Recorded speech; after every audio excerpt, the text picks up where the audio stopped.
So today I'm going to talk about the 4 patterns of AI native development, and you might have seen already a few of the patterns from previous speakers, but trying to make it more holistic as we go. Yes, 4 horses. Some might think the 4 horses of the apocalypse, but it could just be that we're all horses and not unicorns, so bear with me. The quick, kind of down memory lane, it wasn't that long ago when we just had like the Copilot auto-completion. This was the tap, tap, go that we got used to. Then all of a sudden there was the LLM that kind of came into the side, the copy and paste, and we got really bored with the copy and paste. So we figured, why not just do this immediately in our code? The code editor started indexing our code base. They got smarter. The tools got better. It even started to predict we changed something. It just move there, start editing next. So that was another cool addition to helping us navigate our code. Not one file, multiple files, right? It just keeps exploding. It reads the terminal, it reads the browser. Now MCP, of course, the sky's the limit. It can do anything on the internet. We can hook it up as a tool. Was already mentioned, Devin kind of championed this continuous loop, but it's like close to getting reality in pretty much all of the coding tools. So it's not that exceptional anymore. I think they might take it to one of the next levels is why have one agent and not multiple agents working at the same time at different parts of your code base. That's definitely something to explore more in the future. And I think the other trend that we're seeing, it was already mentioned with the cursor background agents. Codex is getting agents, headless, Claude Code. So the CLI base, more asynchronous, longer running threads. It seems that kind of is where a lot of the headspace is currently at. And we're not seeing anymore where the code is being done, but it just comes back to us. So this is a rough diagram, but if you look at the technology explosion and the things we kept adding to the stack, from a simple LLM to RAG that became popular, adding functions. Now you might say this is MCP on steroids, and it just keeps expanding all the way up to a team of agents working together with some memory, with some tools. So for those who are still on the very vanilla code pilot, right? Try the insider version and your eyes will be opening, but a lot of you already saw that in other tools. It is just the way it goes. There is, of course, this belief, and I deliberately say the belief that similar to self-driving cars, is that eventually, if we throw enough money at the problem, it will actually solve the things that we hope it will solve. I'm not in that camp yet. I think it's specific cases and we get around with certain things, but we heard it now a few times, human in the loop, still pretty valuable to go there. New technology brings new roles, right? I know it's interesting because everyone's an expert. The field's so new. I got into field in a way that with my DevOps background, I felt machine learning was not my thing. It was maybe too mathematical, too much data science. But this is the game of integration. So I'm having the time of my life kind of integrating. So yes, I'm here as the so-called expert with my background in many things. And kind of part of my focus is engineering with AI in the broadest sense, SDLC, not just dev, but also ops and testing and different things. So the title was AI native, and for those who remember cloud native, you go to from your data center, you move your VMware and then to the cloud, and it completely looks different. So we kind of have to understand what's the change. And a lot of companies are just adding AI on the surface of their tools, but what's really fundamentally changing the way we work and now the way we work in the codings. Now, I find this interesting kind of way of visualizing what is happening to our tasks. And there's a lot of debate in the beginning about, well, it just is faster typing. Okay, that's one part of our job, but our job consists of multiple pieces, right? Multiple tasks that we need to do, review code, talk to the business, all the other pieces. Now, whenever a new technology, I have quite some gray hair, so I've seen a few from the start of the internet, and there's always kind of parts of your job that will be obsolete, part will be enhanced, part are new. So there's a certain shift that is happening across your whole kind of thing that you do today. Whether that's just shoveling complexity in a different way, you could say it that way, but there is definitely a lot of change happening on our kind of way of working with AI. I distilled this into 4 AI native dev patterns. The things will become clear. It is a framework of thinking about it. So don't go too wild on this is the framework. I deliberately call it patterns because I don't have principles yet, because we're just learning what it is. So I'm just kind of figuring out what most people are doing and what they're heading for. So the first pattern is, and first speaker, Victor, called it, we're becoming the agent operators, right? This is, I call this from producing code to managing and becoming the manager of things that produce the code. Now, it was mentioned that we generate more and more code, so that cognitive load for us reviewing is hard. So the time we won in generating, we now spend in reviewing, and because we didn't do the thinking process, we'll have to figure out, like the junior, that thinking process that it kind of helps us. So it's definitely like while we're moving to managing, that cognitive load of what is happening is important. And I when I look at tools, and yes, this is cursor, but in a way that I try to spot kind of patterns across tools. So probably that is being implemented in different ways. But as a coder, you're used to the diff view, right? Red and green. I'm colorblind, but luckily I can still see the colors. There's a chat view, which I always find, like I never have time to read whatever it's saying to me. So please summarize this. So it's good, it's helpful, but I found it very fascinating what they did with kind of when they had the first composer thing, where they kind of took the function and then whatever was in between, they summarized this. So this was a very optimized diff for reviewing, because they kind of condensed a lot of context and just had the line that I needed to know about what was happening there. So that's one way that we could start like reviewing and reducing cognitive load. Then we learned that it's better to review things in steps instead of saying, here's all the code, have fun. This is the first thing that changed, this is the next thing. So that breakdown is also kind of helping us being a better manager and kind of staying on top of all the changes and not having to track where it all goes. Now, we are not limited to text diffs, and we are used to text diffs, but here's a tool that actually shows the diffs in a visual form. And sometimes that's a lot easier to spot, like, yeah, that's correct, that's not correct. Like, look at Terraform code or look at this, you probably have a lot faster of a review there. And this brings up the concept, I don't know who has heard about moldable development IDEs? No?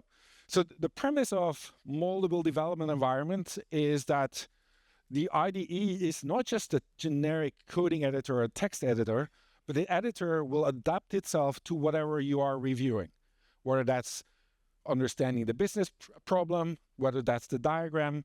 So they're experimenting with kind of changing our IDEs for that management and that review session. It's written, I think, in Rust, and you can kind of build your own views on top of that. So it's quite an interesting thing. Now, the tipping point is we do all the reviewing, and the tools try to help us do the reviewing and maybe summarizing it. Either one of the CLI coding tools actually flipped the table. They say, we auto commit by default. If you don't like it, you can revert. So that's interesting to see, like what's the trigger that we actually allow it to do this by default. They have some heuristics to say this is small impact, so similar to the risk analysis that they're trying to do.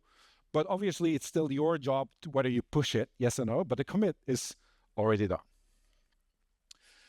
Then in other tools, I think that was in Windsurf the first time that I saw it, is AI, whatever you do, you cannot touch this file. I do not trust you to do this thing. So you're saying who gets access to what in the tool, and that kind of gets you in that overview. On the right, you see Klein. It's just almost becoming like an endless list of checkboxes that of permissions you need to give it. Let's hope it's not going to end up like a identity access management control like AWS, and we'll have like a tool that needs to write the access controls. But yeah, it's part of the job because we need to know and kind of understand who's allowed to do the what. And then something you see now pop up more often is, as a manager and the agents having their fun, how much did they take up in money? So you start to look at it. There was a story that I heard a week ago.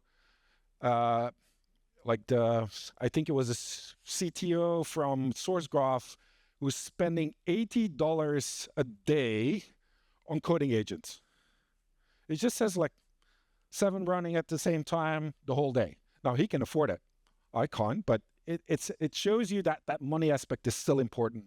And the more it becomes agentic, it will be something that we need to take care of.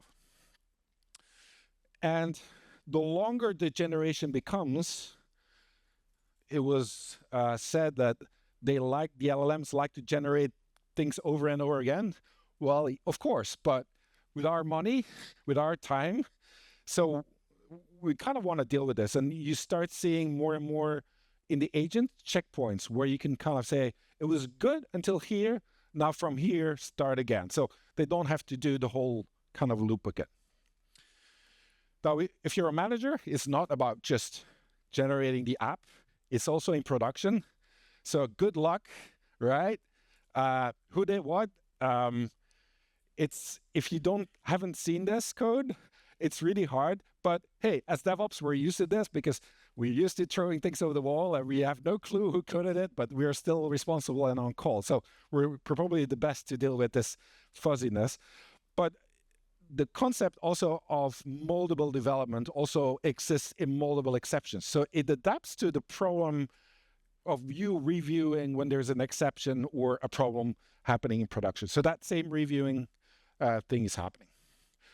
But ultimately, the humans are still kind of responsible, right? Whatever happens, yes, we'll try to blame it on the AI, but eventually they're going to find somebody that is responsible for cleaning up. For now. But still, ultimately, yeah, who runs the agents? You're a manager. If your people are not working well, it's like the soccer team trainer. You're fired anyway, right? So that was kind of like moving to that manager, whether that's in development and more reviewing and kind of in production. Now, this was the code being generated. Let's take a step back. We want to actually define what the agents need to build. So this is not about producing the code. This is actually figuring out what we want it to build. So we care less about the implementation. We just want to be really clear, and it was already mentioned, about specifying the intent. This is what we want. Run your loop, come back to me, I'll do the review, and we're going there. So very early signs were, in Cursor, people using a spec.md file, which is a simple markdown file with some structures that they kept adding to the prompt. So they kind of add step by step what the application needs to do, so they don't have to copy and paste and do this all the time. This is different from your Cursor rules, where it's often more about style and how things are being generated. This is more the specifications of what I want to build in there. So this is a very crude way of specifying it. Then GitHub came with the idea, if they have that specification, let's break this down into tasks. And then for each of the tasks, we run the code. So that kind of helps with having reasoning agents break this down. So you see, this is helping us instead of micromanaging what needs to happen, that it kind of breaks that down from that first step. So they kind of believe in this, instead of just doing the go text or the completion and chat, they're going for, you're going to write a spec, the agent's going to plan, figure out what to do, come back to you, and go there. And some companies actually take this a complete step. You don't see the code anymore. You just collaborate around the product requirements document, and then it gets generated. And some smart ones actually also do the opposite. You change the code, they figure it's conflicting with the requirements, they update the requirements. So that's kind of also where tools are heading in that space. And so that specification-centric, whether that's functional, whether that's API, technical design, you can probably all fit that in. Now, from personal experience, I've seen this movie a few times in my career, where there's a promise, we do the specification, it just runs. There's a certain political aspect to writing specifications. I'll write it this way because John likes it, but actually I'm going to implement it differently. Those days are over. You're just going to have the fight in a Google Doc on color rating on there. So good luck. And specifications are also messy because they could be conflicting. Like security says, none shall pass, and the business says everybody can pass. So that alignment is still a collaboration thing that needs to happen in the business. Now, it's not maybe on the code. And as a developer, you used to be kind of the peacekeeper and say, well, I'll do this a bit and that a bit and kind of make it work until nobody complains. But this kind of gets moved to another stage. And then you can start doing bigger things, bigger projects, because the specification, it just regenerates from the small thing over and over again. So we moved from watching the code, it was being generated, to getting better at specifying the intent. But how do you actually know what we need to build? So we want to discover what we need to build. So that's the thing. So we care less about the delivery because we have pipelines, it's going, review, all right. But we enter the world of the product owner who's figuring out what to build. And yes, there's tools that kind of do automated research, like whatever problem you're kind of, it looks at the web, gets back to you. It's already O3, whatever, with some web tools, definitely helping there. There's a whole thing about designs, making that more easily completion, like prototyping, and making that like valuable. Oh, I didn't like that. That was not useful. And I think this is where vibe coding fits in. I can happily do vibe coding for 2 days. And there's obviously the discussion about this being not reviewing the code and not being happy. But it's almost like exploratory coding. I built this, actually it wasn't that important, remove it. So that kind of feedback loop is way more powerful to understand what you actually need, what is useful, what is technically possible. So the prototyping is just being sped up. So that's the way how I look at vibe coding, which is that exploratory testing or exploratory coding in this case that speeds you up. My current experience is after 2 days, it breaks down and it stops actually being useful. I don't actually know why, but there's something there where it kind of like, after a moment, it becomes too complex. Maybe, you know? Don't you have an excuse, like, get to a point where it doesn't work? Yeah. Mm-hmm. Just trash the thing, start over. Yes. Always much faster to start. Yes. And then it's sort of work. Yeah. Yeah, I see that. So that's what I'm doing. I do this for 2 days. It is actually building up my spec.md, then let's say from scratch, but I actually now know way better what I want to build, and then I'll build it straight through. So save me a lot of time in that. But then you saying with me that works, it's not too bad. No. So I often begin from that prototype, from scratch, but with all the knowledge I learned from here, I actually start like doing this again, but with a spec.md and all the requirements, and it just gets me there so much faster. Yeah. So why have it generate one piece of code if you can have multiple options, right? You can choose. I know this is simplistic, but you know, why have one design? Why not 3 designs? Have that reviewed, because like if the cost's okay, why not?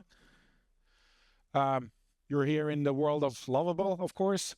front-end code, front-end designs being generated into code, really super powerful. But I found my experience was that if your Figma is very badly organized, it's not really that readable code. So it's good for the vibe coding, but it's not good for actually understandable code after the fact. I love that I added multiple player because that's that collaboration around requirements. So if you can do the collaboration around requirements, the collaboration on the prototype, getting feedback, whatever we can do to accelerate that process is actually useful in that as well. And I want to leave you in this kind of pattern with maybe a crazy idea, but why is vibe coding on the prototyping before we deliver? Why can't we ask our customers to vibe code the interface they want to see on top of us? That's A/B testing on steroids, but it's not that unusual, right? Because if you expose APIs, the documentation, you give them an editor within a certain constraints, and I've seen kind of people experiment with that their end users actually can kind of give you feedback. This is actually what I wanted in a good way. So last pattern is we kind of got better at discovering, but we want to actually save or kind of like keep all the knowledge that we learned. So that's the fourth pattern.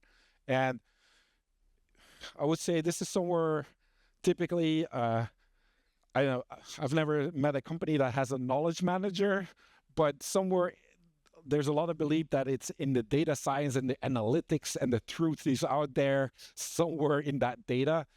I think that is kind of making obviously data into knowledge is a little bit of their bread and butter. So that kind of role is also something that is coming to us. And you might say, what content do we have? Well, we have a lot of context, right? Not just our code. We have our Jira tickets. We have all the things around it. The LLMs and the coding editors obviously try to pull as much in because they love context. They can, similar to what I said with the specifications and the code, they can also update the documentation based on whatever context and kind of do that bidirectional. Why not bring in production context? This function is called by 1 million users. Maybe we should review this differently, LLM, right? So this is an example, or this has happened like 15 times in production. Don't do that same mistake over again. What's interesting, obviously with my background in DevOps, is I've tried to kind of bring the silos together, but on the tools that pretty much live in two separate worlds. Coding editor, and maybe they have a deploy button, and that's it. And then the observability tools with the AI, they live in their world. So somewhere, this was probably the first one that kind of I found that tried to bridge the two worlds.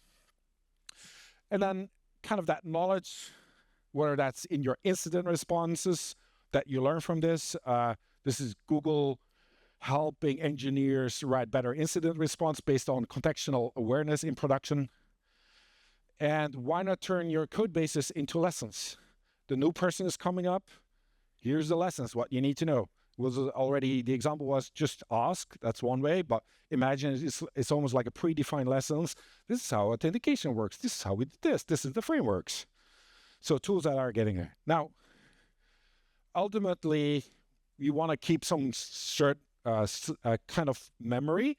So let's say it's a crossover between a specification, some release notes that we keep. And that's also helpful that we're not reinventing the wheel again.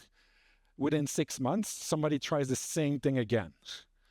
Now, sometimes you have to try it, so it's not that, but the fact that you keep state and the memory and that knowledge is quite important.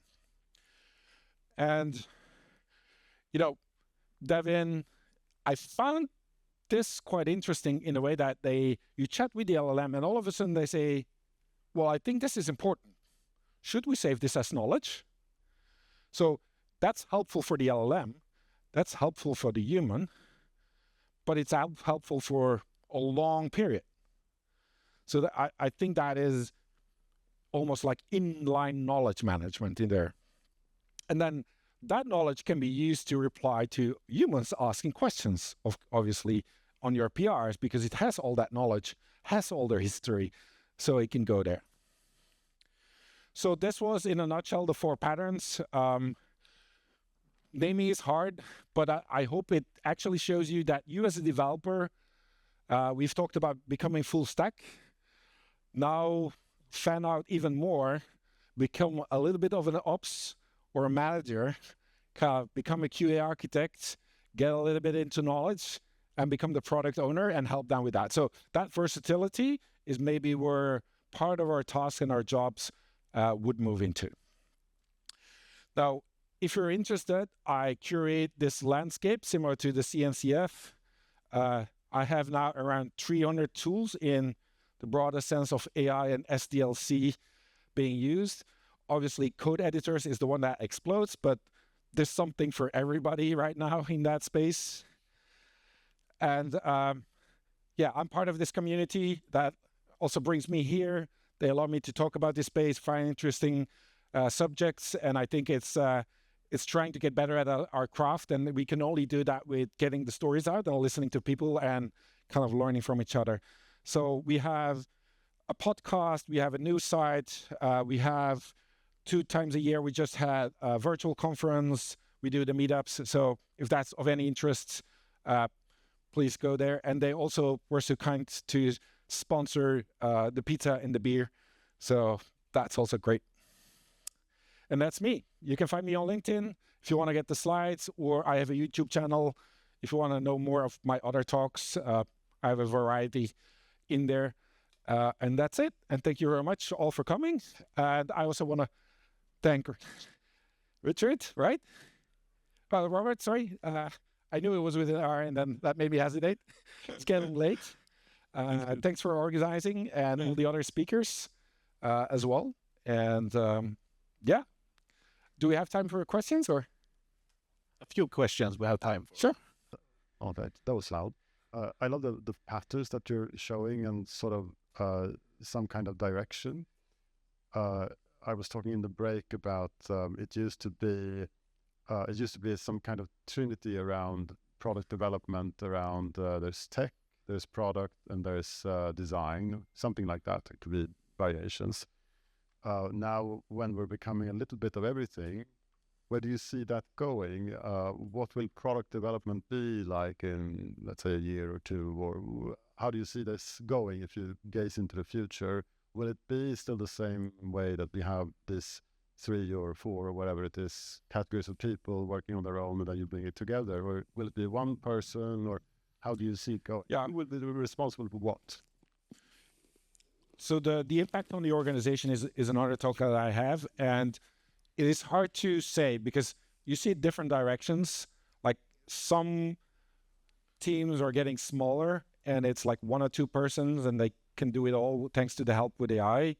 Others are more specializing and kind of going deeper. So, but I think it's the specialist versus generalist a little bit as well. By the way, you actually also see that with the agents.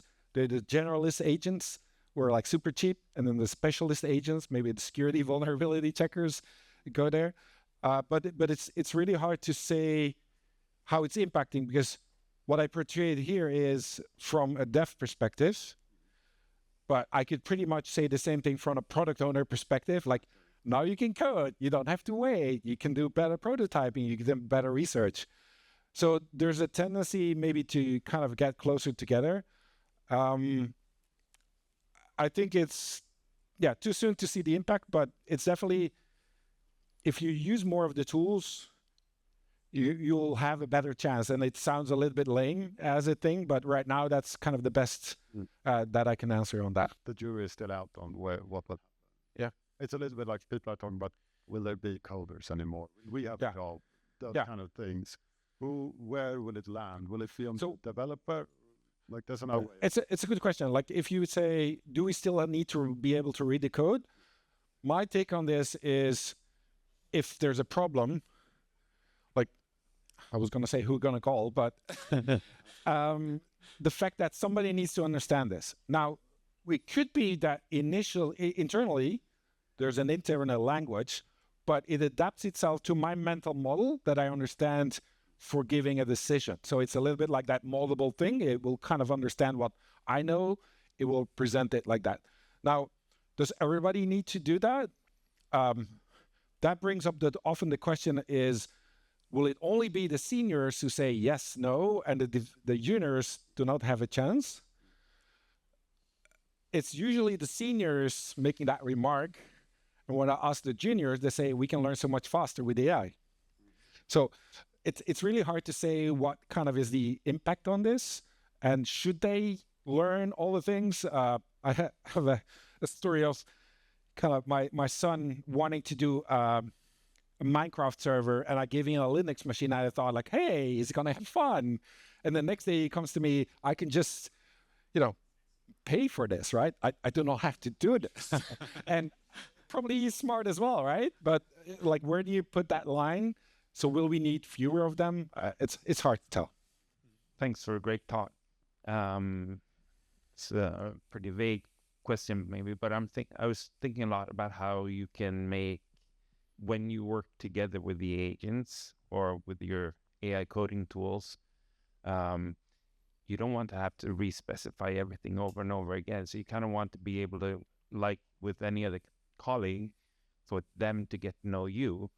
And sort of, I guess one way of doing that could be like to have the agent learning from feedback and put that into like cursor rules or something like that. It's like that knowledge thing of that I showed exactly. With that it kind of learns from you and saves this. Indeed, it's beneficial for both in there.